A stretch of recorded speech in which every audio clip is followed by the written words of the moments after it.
Welcome to Swolehammer. For today's Warcry battle report, we have the Showdown of the Gardens. Riley's vengeful Sylvaneth versus Rafiq's putrid Nurgle.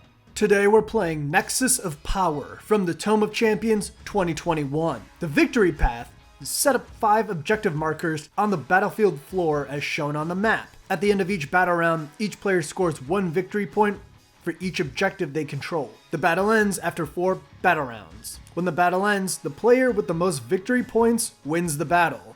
Twist: draw on power. At the end of each battle round, each player removes up to D3 damage points allocated to each friendly fighter within 3 of an objective controlled by their warband. Roll for each fighter. So we've decided that we're going to do hidden agendas, which is a fun way to add like an extra mechanic onto the gameplay. It doesn't make too much difference in terms of victory points in the end. We're counting it as a victory point instead of a tournament point, because it's a good way to kind of break up ties. There's a lot of ties in just like regular Warcry, and that's kind of frustrating. No one likes ties. So with my warband, my Beast of Nurgle and the 2 Plague Bearers are the hammer. The Sloppity Biopiper with 4 Plague Bearers is the dagger, and the Spoil Pox with the Nurglings and 2 Plague Bearers are my shield. So for me on the left, I have my dagger with Carthane and the Kurnoth Hunter with Scythe. In the middle is my hammer with Druanti the Arch Revenant and 2 Spite Revenants. And on the right is my shield with Skaith and 2 Spite Revenants. So here we have the battlefield set up for round 1. As explained before, hammers come in on any side on round 2. Skaith setting her sights on the Spoil Pox on the opposite side of the map. Someone's got to. Here we have the initiative rolls. I believe I got just a double. Looks like you got 2 doubles and you saved your wild die. We both saved our wild die, I believe. Yep. Moving in one of my Spite Revenants, just doing a baby double movement just to kind of get where I want to be. Yeah, Plague Bearer trying to get into that objective up top. Still a bit away, so not capturing that one. Yep. Here I'm moving in the Horn Boy to the center for a big he has a good buff for like a party buff, so I'm just moving him in for what I anticipate to be a big fight. Speaking of party buffs, Jolly Gut Pipes double from the Sloppity Biopiper, increasing everyone's movement within 6. Crucial for Nurgle demons. Yeah, it's true. They're pretty slow, which is what is kind of the hamper for them. But very slow, yeah. Yeah. Moving a Spite Revenant over onto a side point. Getting that double move with the Plague Bearer now, 4-inch move. You put a rush on your Kurnoth to get in the middle. Yeah, Kurnoth Hunter's movement speed is 4, so really had slow, to had to burn it just to get into the middle. Nurgling's weirdly 5-inch move, which is interesting. Gonna throw a javelin with Skaith into that Plague Bearer over there. And then moving to the center for the action. Yep. I also pop a rush as a double. Pop a rush. Just to get the extra movement to get up top. Just to secure that objective for sure. Yep. As you can see the frustration, hand motions from me. Yeah, this army doesn't work without the that double. 100%. Spoil Pox also getting in the middle for some action, as is the Plague Bearer and the other Plague Bearer, who had to go the other way just because of the tree getting in the way. Yeah. Beautifully painted tree, but still in the way. Oh, thank you. Really looking to be a major fight here with... it looks like you're healing up your Plague Bearer because you own that point, which is one thing you can do with the battle plan that we chose. There's initiative roll for a second round. I got a triple and a double. And looks like I got a natural triple, saving that wild die again. Yeah. And now the hammers are in the fight, as we see. The Arch Revenant gonna try to assault the upper platform while the Beast of Nurgle just came in the middle. And here we go. Yeah, for sure. Arch Revenant swooping up, setting her eyes on this Plague Bear here. It just slaps him back into the warp right there. Pretty much. As you can see, Beast of Nurgle doing a little sloshing around. And one of my favorite doubles in the whole game, Acidic Slime Trail. You just double move and then disengage, and you just do straight damage of what the value is. In this case, 5. Yeah, pretty hefty into that Spite Revenant, who only has 8 wounds. No rolling. Yep. Going to go ahead and pop the Might of Kurnoth on Carthane. I always forget his name, just to give an extra attack for all of my boys in 6 inches. The attacks coming into the Spite Revenant here, not doing too much damage. Turns back though. Double attacks and again, just Plague Bearers going straight back into the warp. Yeah, the damage profile on the Spite Revenants is pretty solid. Yeah, it's actually not bad. And 4 strength. Yeah, Plague Bear Plague decides Bear's done. he doesn't want to deal with the Arch Revenant. No. Yeah, we have Scathe setting his eyes on that Plague Bear over there, throwing a couple more javelins their way. Yeah, the double attack, 2 crits, annihilate. And then another Plague Bear trying to come in, do some more damage. It's not going too well. A couple more hits, yeah. Spite Remnant trying to get the corner objective away from the Nurglings, but the Nurglings sit at 30 wounds, so it's kind of hard to move off of. Yeah, just kind of attempting to contest as much as I can. More wounds, but still not enough. Stand strong with 1 wound left. Yeah. That Spite Revenant was kind of the MVP of the game, I think. 100%. Piper, just a normal Plague Bearer, but, scuttling towards the middle. Kurnoth getting in some action. Yeah, moving in for a big hit with the buff from the horn, but just hard whiff that roll. Yeah, that's a Rafiq roll for sure.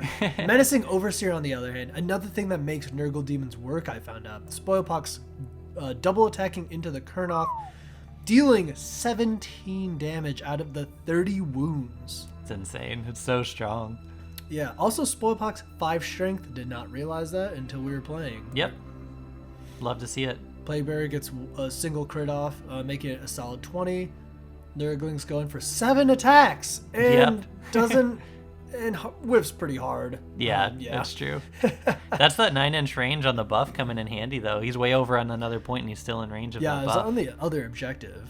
And then as you can see, Sloppy went in and dealt 8 more damage, so down to 2 wounds. Kurnoth's not feeling good. As we get to the end of Bow Round 2, initiative right there. And looks like a triple with 3 singles. I've got some stuff going on too. Tied up at the moment going into round 3. As I just popped the triple for the Menacing Overseer off the bat just to get the Kurnoth out of the way. Yep. Because double attacks with the Kurnoth are very scary. Kurnoth's go to heaven, right? No. Here comes in the Arch Revenant, trying to save the day, salvage this mid-fight, but it's looking pretty grim. Popping the quad for the Sylvaneth to add on to the strength and toughness. It's a big help, but just another hard whiff on those rolls. Yeah.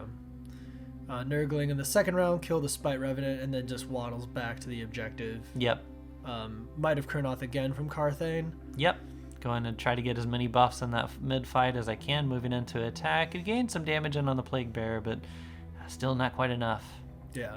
Spite Revenant finally goes down in the corner objective from the Plague Bears. God bless him. Scathe, though, looking to end this Plague Bear in the middle.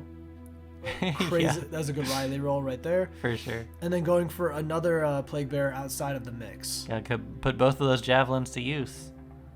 That time doing 4 damage. Yeah, not bad. Yeah. The Plague Bear going in for the Spite Revenant in the corner manages to get a crit off and just... Very nice. Yeah. Yeah, moving in the Spite Revenant just to try to contest this point further, just trying to slow the stem of Rafiq's points just kind of pouring in. Yeah. The Beast of Nurgle coming in, again doing the BM Slime Trail as I call it, and just doing 6 damage out the gate, disengaging. Yeah. Doing some damage back to the Arch Revenant, but still only 2 actually. Yeah, because I had the crazy toughness buff from that quad. Looking at the state of the game going into round 4, looks like you've got a quad. And you have a quad as well. Yep. And I'm in the lead by 1 point. Yep.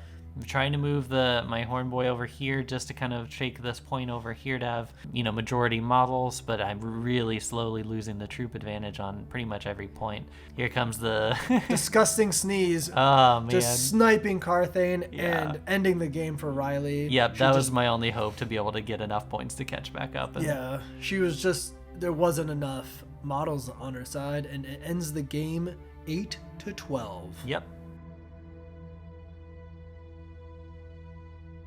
So all in all, I really wanted to test out the Scathe Hunt Warband. I believe that's the name. It's something similar to Wild that. Hunt, I think. Wild Hunt, yeah.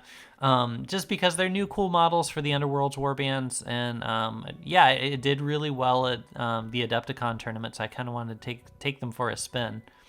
Overall, I think Scathe is solid, but the lack of a low minimum on the range for his javelin attacks really hamper him, because that means he can't benefit from a lot of those party buffs, because most party buffs are for attacks range 3 inches or less. His range is just a flat 8 inches, so because it's 8 inches, it doesn't qualify for those buffs. Yeah. On the other hand, the Horn Boy definitely pulls his weight. You can easily just slot out the Spite Revenant and put him in instead. Yeah, his baseline stat block is super strong on top of being able to have access to that triple that gives everything within 6 inches an extra attack on all of their attack actions. Range 3 or less is just really huge. I think my mistake there was moving Skaith into that middle fight, thinking that he could benefit from all of those party buffs, but then after I moved him in, I was like, oh no, that doesn't work. Yeah, actually, yeah, maybe thinking about it now, maybe if he was like kind of on the outlier, able to buff multiple objectives, like if the range was big enough, that would have been perfect. Maybe even the 3 on that one side, with the side opposite of the Nurgling. As you can see, speaking of party buffs, Menacing Overseer did work in that game.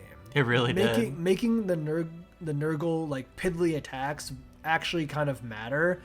When you're getting double attacks from Plague Bearers buffed, that's 8 attacks. Like, that's a lot, because they're, instead of 3, it's 4. The leaders have low attack values, but then it goes up because of that buff, and then they actually can hit like pseudo hard. And that's kind of what was one of the biggest surprises to me, because when we're going into this, we always look for like what we consider kind of like an even matchup, and albeit after the buffs, I still felt Nurgle was a little underpowered.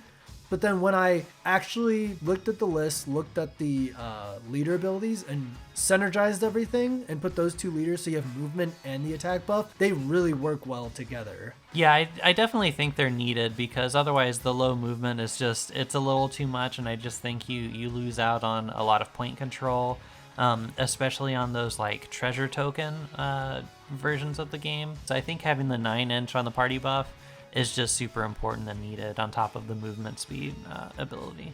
Yeah, it really makes the warband work, and I think Nurgle Demons are one of the winners now of the Tome of Champions 2021, up there with Nighthaunt, being able to compete where they might not have been able to before. Like I said before, honestly, kind of like a more of a surprise showing from Nurgle. Also, Sylvaneth did well. I remember us talking about that you probably would have just brought the second Kurnoth per usual instead of Skaith, right? Yeah, I think in the end I would just bring a second Kurnoth with Scythe for at least the strategies that I usually like to use for Sylvaneth, of kind of like big group beatdowns. Yeah, Skaith just doesn't synergize with this, so maybe in like other strategies Skaith does well. Especially the quad with Kurnoth is like terrifying.